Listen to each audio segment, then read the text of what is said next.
ఉండాలి, ఈ యొక్క పరిస్థితి ఇలా వచ్చినందుకు దేవుడు ఏం మాట్లాడబోతా ఉంటున్నాడు, నా యొక్క జీవితానికి ఏ గుణపాఠం చెప్తా ఉంటున్నాడంటే, ఇక్కడ ఏమంటా ఉంటున్నాడంటే, బిడ్డ నీకు గాయం చేసినట్లయితే దాన్ని మాన్పేవాడు నేను, నువ్వు బాధపడద్దు. 6 మార్లు గాయపడినను చింత లేదు, 7 మార్లు గాయపడినను నిన్ను ఓదార్చేవాడు ఎవరండి? హల్లెలూయా. మనం బాధపడకూడదండి, మనం బాధపడకూడదు. నిజంగా ఆ ఒక లోటు అనేది ఉంటది, ఆ ఒక నొప్పి అనేది ఉంటది, ఆ వేదన అనేది ఉంటది, ఆ రోగం అనేది ఉంటది. కానీ మనను ఓదార్చే దేవుడు ఎవరంటండి? యేసయ్య. యేసయ్య పైన మనము మన యొక్క భారాలను, మనము భారము, ఆయన ఏమంటా అంటున్నాడంటే, సమస్త భారము మోయుచున్న జనులారా నా యొద్దకు రండి, నేను మీకు విశ్రాంతి కలగదు. ఆయన అడుగుతా అంటున్నాడు, మీ యొక్క బాధలు ఏమున్నాను, ఎలాంటి ఒక బాధని కండిషన్ ఇచ్చాడండి? ఏం లేదు. ఎలాంటి బాధ ఉన్నను, మనము పంటి నొప్పి ఉన్నట్లయితే, తలనొప్పి అని కదా ఫిజిషియన్ కు పోయినట్లయితే వాడు నవ్వుతాడు. కంటి నొప్పి ఉన్న వానికి పంటి నొప్పి అని అడిగి పోతే వాడు నవ్వుతాడు. ఏమంటాడంటే, ఈరగాందని అక్కడికి పో అంటాడు. అయితే మన యేసయ్య, మనం సేవించే దేవుడు ఎలాంటి ఒక దేవుడు అంటే, ఎలాంటి నీ పరిస్థితి ఉన్నను పరిస్థితులను మార్చే దేవుడుగా ఉంటున్నాడంట. సమస్తము భారం మోయిచున్న జనులారా నా యొద్దకు రండి, నేను నీకు విశ్రాంతి కలగజేస్తాను. మనం వస్తా ఉంటున్నామండి, మనం అస్సలు కాదు. ఎందుకంటే దేవా నేను ఇంతే చక్కగా ఉంటాను, ఇంతే బాగా ఉన్నా. దేవుడు ఎంత స్వేచ్ఛగా ఆ ఒక హాస్పిటల్ కు, ఈ రోజు మా అమ్మోళ్ళు హాస్పిటల్ పోయినట్లయితే ఉదయాన్నే 9 గంటలకు పోయినరండి, పనికి పోయినట్టు. ఎన్ని గంటలకు వచ్చారండి? 4-5 గంటలకు వచ్చారు. దానికి ఒక సుమారుగా ఇంత బిల్లు అయిందని వేలలో బిల్లు చూపించారు. అయితే మన దేవుడు ఎంత స్వేచ్ఛ దేవుడు. ఎప్పుడైనా అపాయింట్మెంట్ అవసరం లేదండి. మనము మోకరించి ఒక మొర పెట్టినట్లయితే ప్రతి ఒక్క మొరను ఆలకించే దేవునిగా ఉంటున్నాడు. ఏమన్నా డబ్బు కొడతా ఉంటున్నాడండి? No appointment, no any fees. అంత స్వేచ్ఛగా దేవుడు అవకాశం ఇస్తా ఉంటే మనము దేవుని దగ్గరికి పోము, ఊరు మొత్తం తిరుగుతాం. ఎంత బాధాకరంగా అనిపిస్తుంది ప్రియమైన సోదరి సోదరుల. ఇక్కడ ఒక యాకోబు 1:8 మనం ఇలాంటి క్రియలు ఎందుకు చేస్తామంటే, మనము దేవుని పైన ఖచ్చితంగా ఒక బాధతో, ఒక భారంతో రామండి. మనం ఎలాంటి ఒక జీవితాన్ని మనం జీవిస్తా ఉంటున్నామంటే, యాకోబు 1:8 చూడండి. గనుక ప్రభువు వలన తనకేమైనా 7 అట్టి మనుష్యుడు విమనస్కుడై అంటే డబల్ మైండెడ్. ఎందుకంటే ఇక్కడ ఏమన్నా బాధ వచ్చిందనుకో, డాక్టర్ కాడికి ఉడకాలన్నా, ప్రేయర్ చేయాలి కదా. అయితే ఇక్కడ ఎంత స్పష్టంగా బైబిల్ ఏం రాస్తా ఉంటున్నాడంటే, ఇతని ఒక మైండ్ ఎలాంటి ఒక మైండ్ సెట్ లో మనం ఉంటున్నామంటండి, ద్వైమనస్కుడు. అంటే 2 మనసులు. మన మనస్సు అనేది చాలా చంచలం అండి.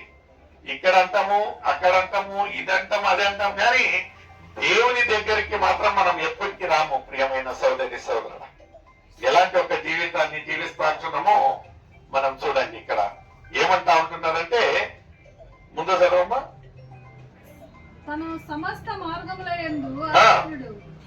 ఆయన సమస్త మార్గములందు అస్థిరుడు.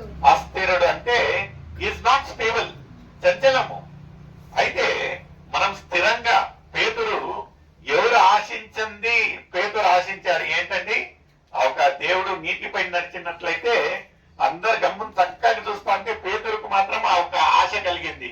ఏంటంటే, యేసయ్య నేను మీ వలే ఆ ఒక నీటి పైన నడుస్తానంటే, దేవుడు ఏమన్నాడు, లేదు నీకు అంత పవర్స్ లేవులే, గమ్మును కూర్చో అంటాడా? ఏమన్నాడు? సరే నడుచు అన్నాడు. అయితే ఎంతవరకు దేవుని వైపు వెళ్తూ చూస్తూ ఉన్నాడో పేతురు నడిచాడండి. ఈ did that super natural miraculous work. అయితే కొంచెం సేపు నడిచిన తర్వాత అక్కడ ఆయన ఒక కేంద్రం ఎక్కడికి పోయింది, ఇటు చూశాడు. ఇటు చూసేసరికి ఏమైతా పోయింది, ఆయన మునుగుతా పోయింది. మన ఒక ఆత్మీయ జీవితాలలో ఒక స్టార్టింగ్ లో మాత్రం ఇంకా దేవుని తప్ప ఏం లేదని అంత దేవుని పైన భారం వేసి నడుస్తాము. 4 అడుగులు వేసేసరికి ఒక తుఫాను లాంటి ఒక శోధన వచ్చాదనుకోండి, ఇంకా తొట్టిల్లి ఇంకా యాద దేవుడు పక్కన పెట్టేసి మన యథావిధి కార్యక్రమానికి మనం వెళ్తాం. ఎందుకంటే చాలా బాధకరం అండి. దేవుడు ఏమంటా అంటున్నానంటే, బిడ్డ నేను నీకు ఒక స్థిరమైన మనసు ఉంచుకో అంటే, మనం ఎప్పటికీ రెండు మైండ్లు, డబల్ మైండెడ్. ఇట్టెందుకులే, దీంతో పాటు అదొక చేస్తాం, ఏమవుతుంది?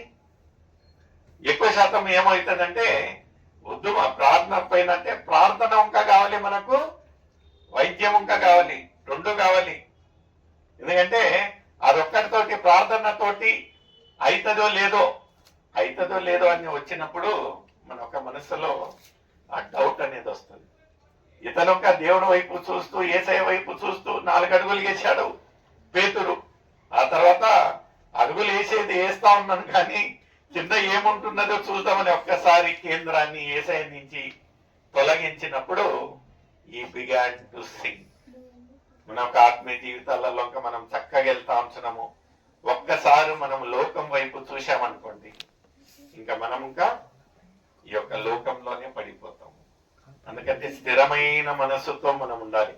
దేవుడు ఇంకా ఎప్పటికీ ఏమంటానంటే, మీ యొక్క పూర్ణ మనస్సుతో, మీ యొక్క పూర్ణ హృదయముతో దేవుణ్ణి ఆరాధించాలి. మనం సగం ఎందుకులే, వాళ్ళు పిలిచారులే, వీళ్ళు పిలిచారులే, ఇదిలే అదిలే అంటాం. కానీ దేవునికి ఇచ్చే ఒక ప్రాముఖ్యత, ఒక ప్రత్యేకత ఎప్పటికీ ప్రియమైన సోదరి. ఇక్కడ ఒక దేవుడు ఏమంటా అంటున్నాడంటే, ఇలాంటి ఒక 2 మైండ్లతో మీరు వచ్చినట్లయితే చాలా కష్టము. ఎందుకంటే 2 మైండ్లు అంటే, నాకు ఈ అవ్వ కావాలా గోవ కావాలంటే దేవుడు ఇంటికి పంపుతాడు. ఎందుకంటే మత్తయి రాసిన సువార్త 6వ అధ్యాయము 24వ వచనంలో ఏమంటా అంటున్నారండి? మత్తయి రాసిన సువార్త 6వ అధ్యాయం 24వ వచనం.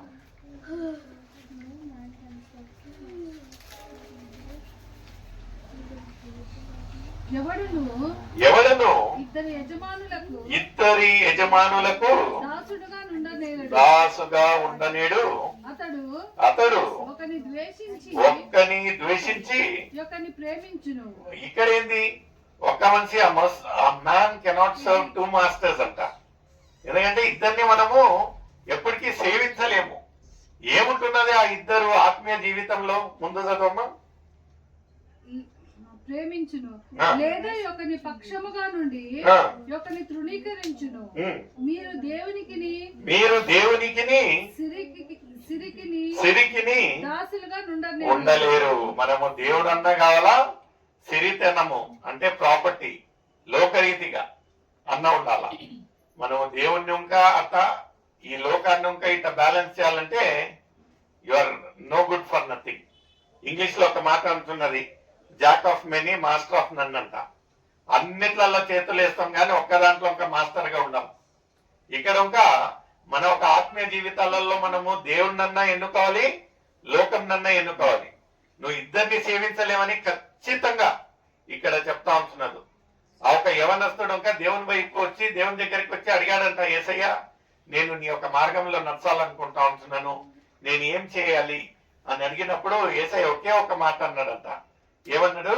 నీ కాడ ఉన్న ఒక ఆస్తినంతా వదిలిపెట్టి నన్ను వెంబడించంటే, ఎవరైతే నిర్ణయించుకొని వచ్చాడో నేను యేసయ్యతోనే నడవాలి, యేసయ్యతోటే జీవించాలి, యేసయ్యతోటే మరణించాలి, నా జీవిత కాలం అంతా నాకు యేసే ఇన్స్పిరేషన్ అని వచ్చాడో, యేసయ్య ఒకే ఒక మాట అన్నాడంట.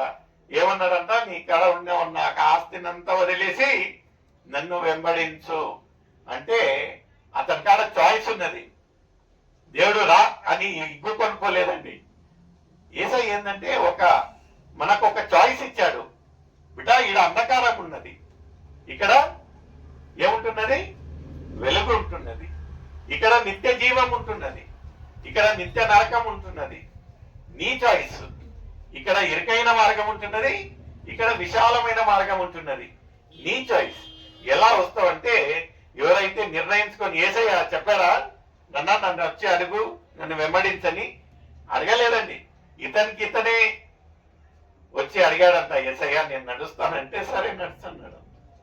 ఆయన ఆ మాట వినంగానే, అయ్యో ఇంత కష్టపడి సంపాదించిన ఈ యొక్క ఆస్తిని వదిలేసి రావాలనా అని దాంట్లో ఏముంటున్నదంటే చక్కగా ఆ ముఖము చిన్నబుచ్చుకొని అక్కడి నుంచే వెళ్ళిపోయాడు. ఇది ఏముంటున్నదంటే we cannot serve two masters. లోకరీతిగా ఉంటూ ఇట్లా దేవుని వైపు ఉండాలంటే కుదిరే పని కాదు. దేవుడు ఏమంటా ఉంటున్నాడంటే నువ్వు ఒకే ఒకటి ఏమంటా ఉంటున్నాడు.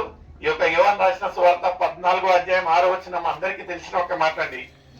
నేనే మార్గమును సత్యమును జీవమును. నీకు మార్గం కావాలి, నీకు చక్కటి మార్గం కావాలి, నువ్వు నన్ను వెంబడించు. నువ్వు సత్యాన్ని ఉంటావా, నన్ను వెంబడించు. నీకు నిత్య జీవం కావాలన్నా నువ్వు నన్ను వెంబడించు. అయితే మనం ఏమంటున్నామంటే అవ్వ కావాలా, ఇక్కడ ఒక చెప్తా ఉంటున్నాడు. ఆ ఒక ఎవరండి, ఆ ఒక యవనస్తుడు వచ్చి చెప్పినప్పుడు దేవుడు ఒకే ఒక మాట అన్నాడంట, నైనా నీ దగ్గర ఉండేటి వదిలేసి నన్ను వెంబడించంటే అతను మతమును చిన్న పెట్టుకొని అక్కడి నుంచి బయలుదేరాడు. నిజంగా ఎలాంటి ఒక చాయిస్ చూడండి, ఎలాంటి ఒక చాయిస్. దేవుడు ఎప్పటికీ ఫోర్స్ చేయటంలా, దేవుడు చెప్తా స్వేచ్ఛ ఇస్తా ఉంటున్నాడు. బిడా నీ ఇష్టము, నువ్వు ఏమన్నా చేసుకో. నీకు నిత్య జీవం కావాలన్నా నన్ను వెంబడించు, నన్ను వెంబడించంటా ఉంటున్నాడు. అయితే ఆ ఒక యవనస్తుడు ఏం చేశాడు, అదే మనము మరొక అధ్యాయంలో చూసినట్లయితే జక్కయ్య గురించి కదా. జక్కయ్య మికిలి ధనవంతుడంట. మికిలి ధనవంతుడు అంటే ఆయనకున్న ఒక ఆస్తులు, ఎందుకంటే ఈ వాజ్ ట్యాక్స్ కలెక్టర్. ఏంటంటే అది పన్ను వసూలు చేసే అతను మికిలి ధనవంతుడంట. అయితే ఇక్కడ యేసయ్య దగ్గరికి పోలేదు, ఆయన ఎప్పుడు యేసయ్య గురించి ఆలోచించలేదు. అయితే ఇక్కడ ఏం చేశాడంటే యేసయ్యను చూసే ఒక ఆశ పుట్టిందంట ఆయనకు. ఆయన ఏం చేశాడంట, నేను ఇక్కడి నుంచి చూసినట్లయితే యేసయ్య కనిపిస్తాడనుంటే, ఎవరైతే ఈ యొక్క యవనస్తుడు యేసయ్య దగ్గరికి వచ్చాడో అయితే ఈయనకు కలిగిన ఒక ఆశ గురించి యేసయ్యని ఈయన దగ్గరికి వచ్చాడట. హల్లెలూయా, హల్లెలూయా. మనకు ఆ ఒక ఆశ అనేది కలగాలండి, ఆకలి అనేది ఉండాలి. అందరూ ఉరుకుతా ఉంటారని మనం ఉరుకుతాం, కానీ ఇక్కడ చూడండి జక్కయ్య ఎవరైతే మికిలి ధనవంతుడు, ఎవరైతే ట్యాక్స్ కలెక్టర్, ఎంత అతిక్రమంగా అన్యాయంగా సంపాదించి అతని దగ్గర ఎవరు వెళ్ళాడంట, యేసయ్యనే వెళ్ళి ఏమన్నాడంట, జక్కయ్య దిగిరా దిగిరా, ఈరోజు నేను మీ ఇంట్లో భోజనం చేస్తానంటే ఈ జక్కయ్య ఒక ధన్యత చూడండి. ఎందుకంటే ఆయన ఎక్కడున్నాడో యేసయ్య అదే మార్గంలో వచ్చి జక్కయ్య దిగిరము, ఈరోజు నేనే మీ ఇంటికి వస్తా ఉంటున్నానంటే ఆ ఒక క్రియ అక్కడి నుంచి కింద దిగే లోపల ఇక్కడన్నా యవనస్తుడు చెప్పారంట నోరు తెరిచి, బిడ్డా నువ్వు ఇవన్నీ ఇడిచిపెట్టి నన్ను వెంబడించాను. జక్కయ్యకి ఏం చెప్పలేదంట, ఏమన్నాడంట, జక్కయ్య కిందికి దిగిరా అనేసరికి నిజంగా ఆయన కిందికి దిగరాగానే ఫస్ట్ మాట ఏమన్నాడంటే, యేసయ్య నాలో ఉండే ఆస్తినంతా నేను పేదవాళ్లకు రాసేస్తాను. ఎవరి దగ్గర అయితే నేను అతిక్రమంగా సంపాదించానో ఎన్నంతలు అంటండి, 4 అంతలుగా తిరిగిస్తాను అంటే ఏమన్నాడంటే దేవుడు, నేడే నీ ఇంటికి రక్షణ. హల్లెలూయా. అంటే అలాంటి ఒక దిగి రావాలండి మనం ఈ హోదాలండి నేనేంలే అన్నట్టుగా అయితే యేసయ్య అలాంటి వారిని ఎప్పుడు ప్రేమించాడండి. జక్కయ్య దిగిరా అనగానే ఏ ఒక్క ఆలస్యం చేయలేదంట, అక్కడి నుంచి దిగి వచ్చాడంట. మన యొక్క జీవితాలలో ఆ ఒక హోదాల నుంచి మనం దిగి రావాలండి, ఆ ఒక అహం నుంచి దిగి రావాలా, ఆ ఒక సిరితనం నుంచి దిగి రావాలా. నేల మట్టుకు తగ్గించుకున్నవాడు, తనను తాను తగ్గించుకున్నవాడు. హల్లెలూయా. జక్కయ్య ఎవరన్నా అనుకున్నారండి కలలన్నా, జక్కయ్య అలాంటి ఒక ధనవంతుడు అతిక్రమించేసిన అతన్ని దేవుడు వాళ్ళ ఇంటికి వెళ్తాడు.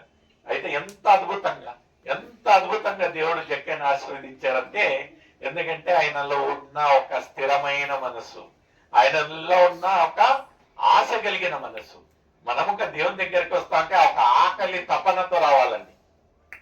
ఊరికే వచ్చినాము ఊరికే పోయినామంటే వాట్ ఈస్ నాట్ గోయింగ్. నిజంగా ప్రేయర్స్ 7 గంటల కంటే 5 గంటల నుంచి ఆ ఒక తపన అనేది ఉండాలి. నలుగురు చెప్పి పిలిచి కేకలేసి తిట్టించుకొని వస్తే వేస్ట్. దేవుడు అంతా చూస్తాడు, అవసరమా అంటాడు దేవుడు. దేవుడు అంటాడు, అవసరమా ఇంత చేసి నా దగ్గరికి రావడం అని బాధపడతాడండి ఏసయ్య బాధపడతాడు. చాలా ఘోరమైన ఒక పరిస్థితులలో మనం ఉంటూ ఉంటున్నాం.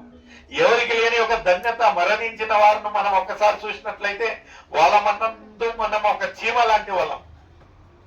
ఏ ఒక్క ధన్యత ఉంది మనలో, ఏమంత గొప్పతనం ఉంది, ఏమంత పెద్దగా ఉన్నాం మనము.